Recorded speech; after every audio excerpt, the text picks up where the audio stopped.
Welcome to the Necromancer Starter build guide for Diablo 3 patch 271 in season 24. In these videos, I take you all the way from level 1 recommendations and then give you advice all the way up until endgame D3. These videos do take a lot of time to make, so if I could please get a like on the video, it really does help me out more than you think. Also, don't forget I have a full website with builds for every single class. Just head over to the main page if you're just starting out this season. You can find the link to the starter guides, the challenge rift cache, everything ethereals, all the stuff you might need will be there, bloodshed.com. Links will be in the description as well. If you don't know about the revamped follower system or saving your challenge rift bag, definitely check the links in the description. These videos are heavily based on you having your challenge rift cache. The challenge rift should reset on the 19th of July for this upcoming season. Do not do your challenge rift on that Monday. Don't do it Tuesday, Wednesday, Thursday, Friday. Wait till after the season starts on Friday the 23rd and then do your challenge rift and claim your resources. Which brings us to the beginning. What to spend on for level 1 blood shard recommendations. For Necromancer, you are gonna roll gloves.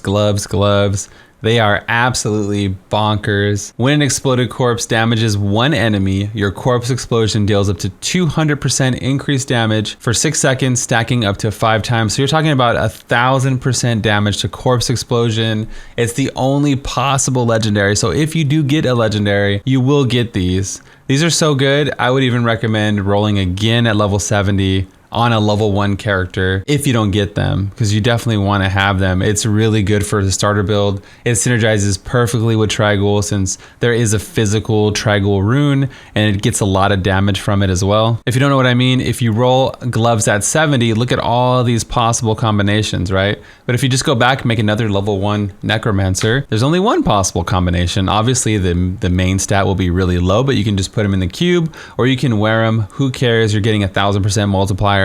That's what matters in D3 are those juicy multipliers. They buffed the base damage of corpse explosion to 1,000% within the last few seasons or so. It does absolutely incredible damage. Even if for some unlucky reason you don't get the gloves, you definitely want to use corpse explosion the whole time and then use abilities to then proc corpses for you. Golem can create corpses.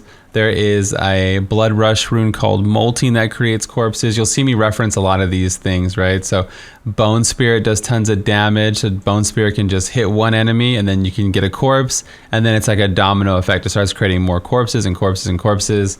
Land of the Dead, you can create unlimited corpses for 10 seconds. This is great for like Rift Guardians or those pesky shielding packs that are hard to kill. So it's all about corpses and exploding them, which is a really fun playstyle actually. That's basically gonna be your leveling skills and abilities. Make sure to roll at Kadala very slowly in hopes that you have some leftover blood shards.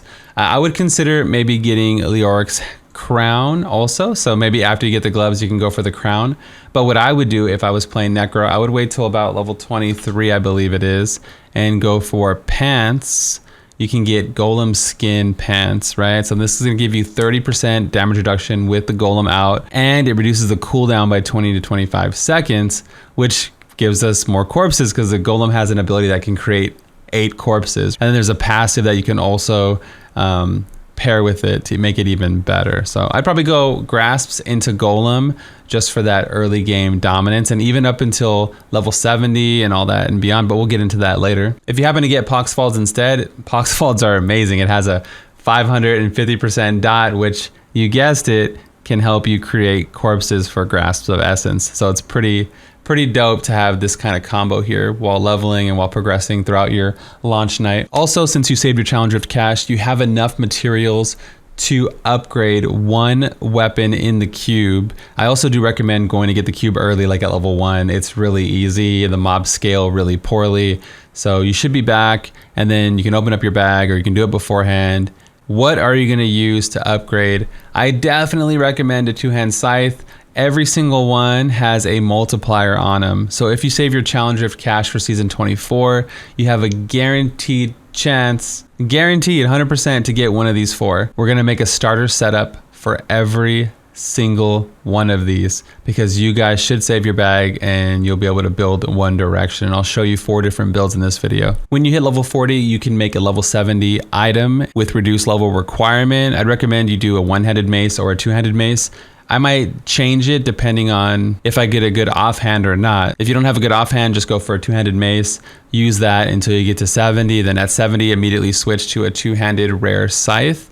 This is what you're gonna upgrade anyway, is a rare scythe for the cube, right? You're gonna get a Relena's or a NAYR's or one of the 4 items that we talked about earlier. The Challenger bag video goes into that into detail, but if I talk about all this stuff, it'll make these videos that are already 15 to 20 minutes long, it'll make them like 30, 40 minutes long, right? It'll be like hard to even digest. We have 4 starter guides to cover, so let's go ahead and get into it. The first one we're gonna talk about is one without the weapon. Now we talked about it, if you save your cash, you should have a guaranteed two-hander, but for whatever reason, we won't talk about it if you don't have it.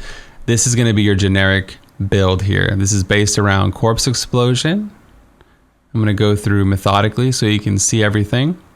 I do have Grasps of Essence in here, but you can use them or you don't have to use them. Like if you just don't have them, then it is what it is, right? But I wanted to show you this is a generic build based around that huge Corpse Explosion spell, 1500% weapon damage.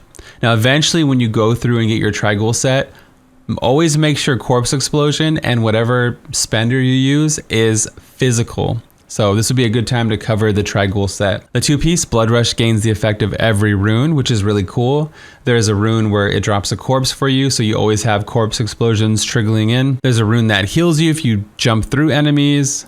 There's a rune that gives you 2 jumps with Blood Rush. There's a rune that gives you increased armor, so it's actually a solid 2-piece. And then the 4-piece just gives you more life.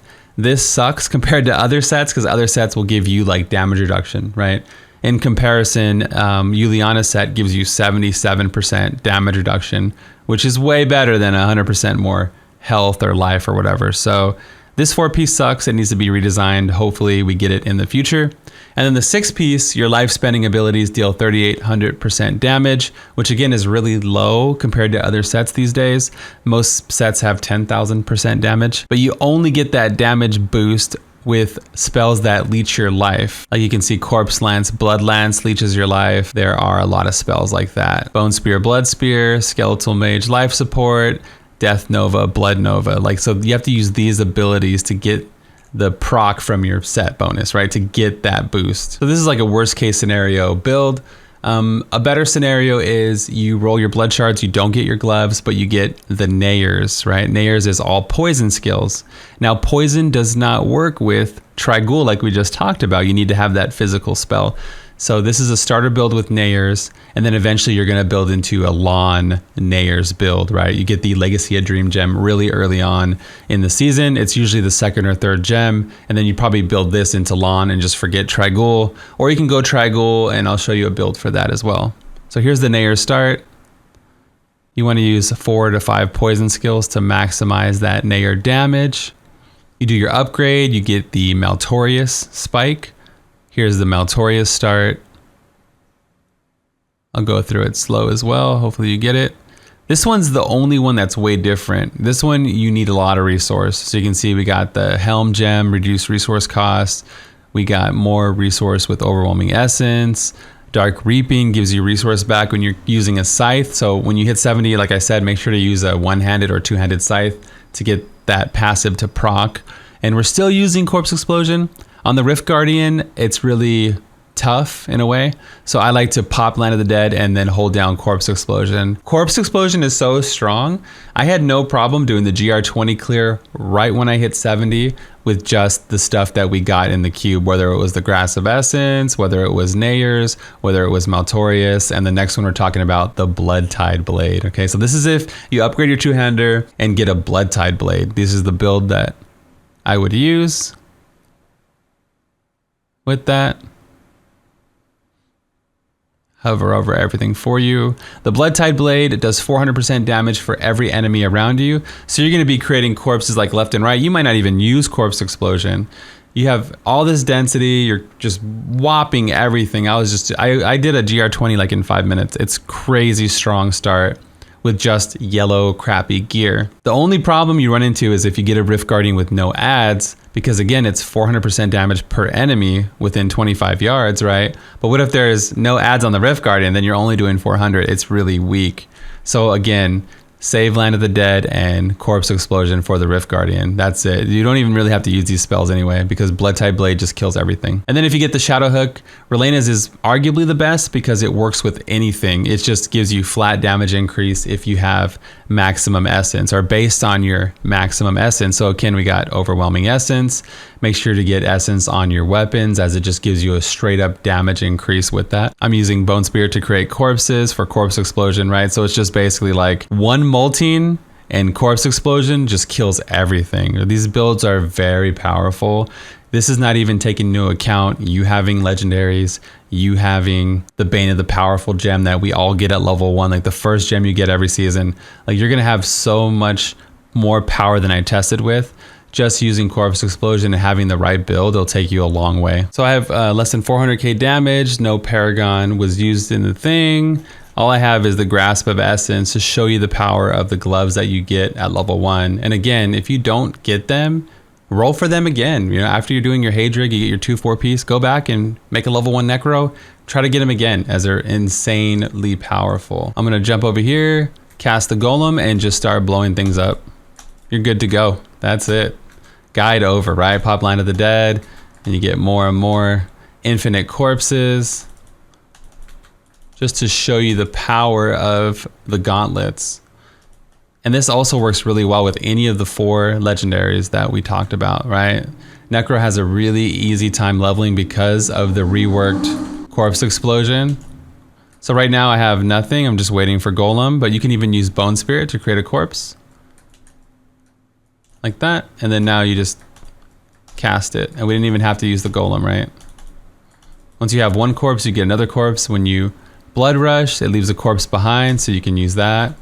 You can always manually cast them to get corpses that way.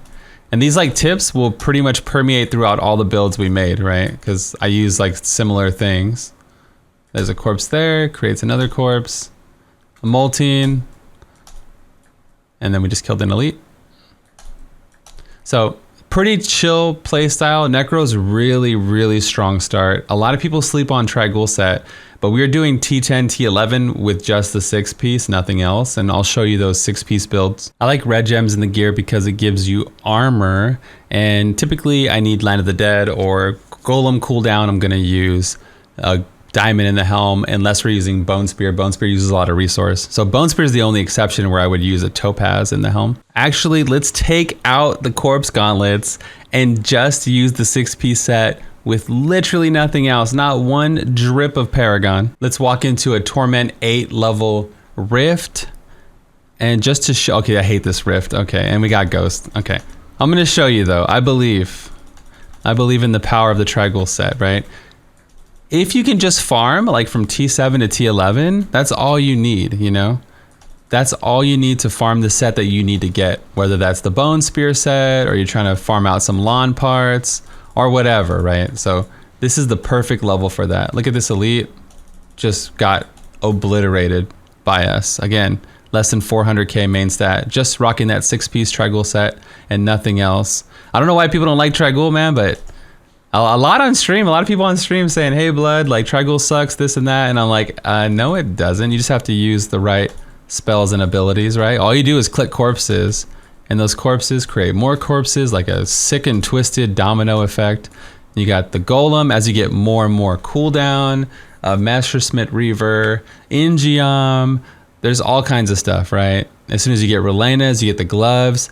We were speed farming T11 with the gloves and Relena's like crazy fast, right? And that's not counting the Tragoul Fang. There's all kinds of stuff you can do to get juiced up early season. So, I mean, you are a little squishy as you build higher and higher. If you're playing hardcore, you know, disclaimer, it is squishy.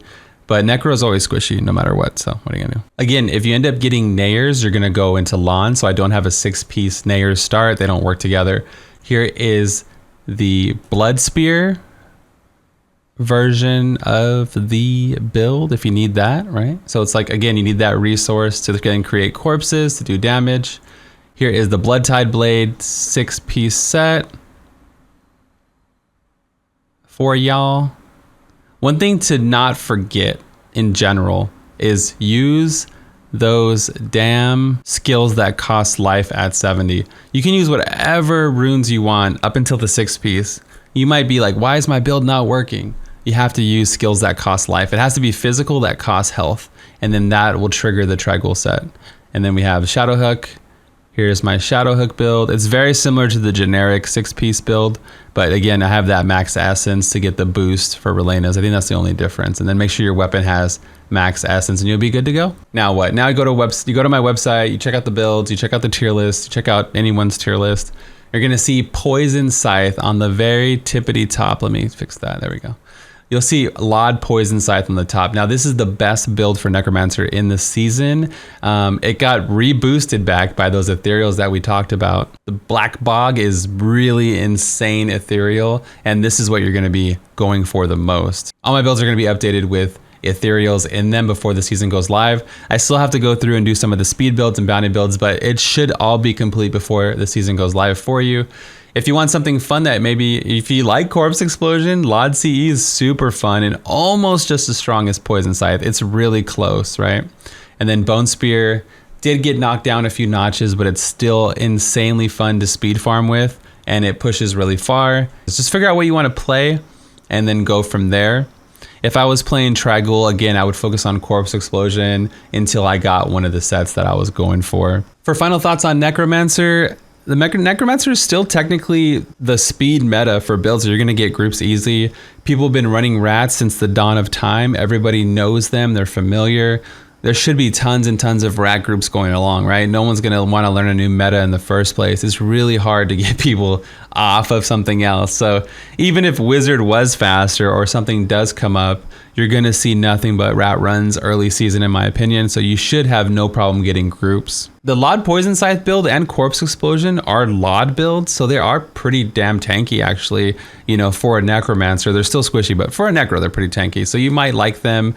I'm a big fan of both of them, so I think you'll have no problem with those. Leveling, it's probably the fastest Torment leveler in the game with Corpse Explosion, the fastest Cursed Chest leveler in the game. Witch Doctor has it beat with Massacres because how easy it is to chain mobs together. But Necros is pretty amazing, right? Hopefully you get some sick ethereals while leveling also. Also, if you missed a few patches, they separated the leaderboard, which is really badass. You can just push with Lawn, you can push with Masquerade. Inarius has its own leaderboard with only other Inarius builds on there. So it's pretty cool. It allows you to compete with these off-meta builds, and it's something I always wanted, and I'm so happy that they added to the game. All we need now is a solo self-found mode to make it that much better. Anyway, that's gonna be all for me today. I gotta get back on the grind, gotta update the site, gotta make more builds for you. Don't forget to annihilate that like button if you haven't already. This is Bloodshed, and I'm out of here. Peace.